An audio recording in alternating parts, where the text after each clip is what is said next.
bakin kura. Kai aye ga Musa mai kiɗa ya dawo. Kuma ku ce da na Gwanja mai kiɗin yan mata. Baka bani ban baka to kushin na menene? Ashe zaman duniya iyawa ne. Ni na fi so in ga 'yar Fulani na kiwo, kuma na fi so in ga ɗan fura cikin nono. Ni na fi so in ga an fito ana yawo, kuma na fi so in ga ɗan biri yana lilo. Kai Allah wadan ka so mutum bai san ka, ashe shi dama rashin sani ciwo ne. Wani babin ma na ta an faɗi mugu ne, yakan ka da mutanen gida ya ka da mazaje.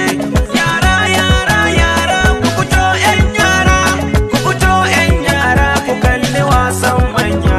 Dare yayi dare mun fito muna hutawa, da dai ta ji ci da balbela take komawa. Anan je mage zai fito yake walawa. Wayo ni duniya tana ban tsoro, wayo daɗi duniya zama da masoyi.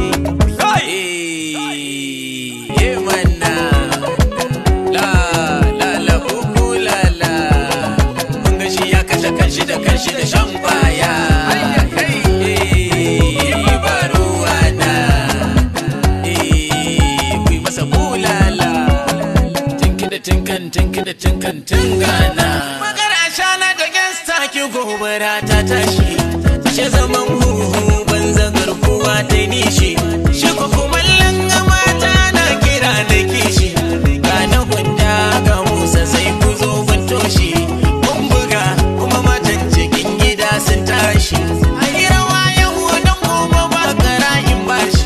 Ba ni tabi mata a mai da yaƙi baya, ga kafa nan ba ma gudun a kunce kaya. Banda Allah wa za ya mai da sarki bawa. Babu ƙarya a kushe ba ya fi ƙarfin ƙarya, ko da 'yan kankan ba ko da 'yan banza ba, ko a bakin gaba na riga na saba. Batu dan kunnen kowa, na ji mata birni suna faɗar tambaiwa. Jazare ni duniya labari, duniya labari. Aboki lura ka gane, sanin masoyi sai Allah. Na tilo mai sona wata 'yar yarinya mai hali ga kunya. Duniya labari, aboki lura ka gane. Ai kudi da sarauta duniya aka samu, duniya aka bar su. To ku tashi mu jajje wani gari mu yi wa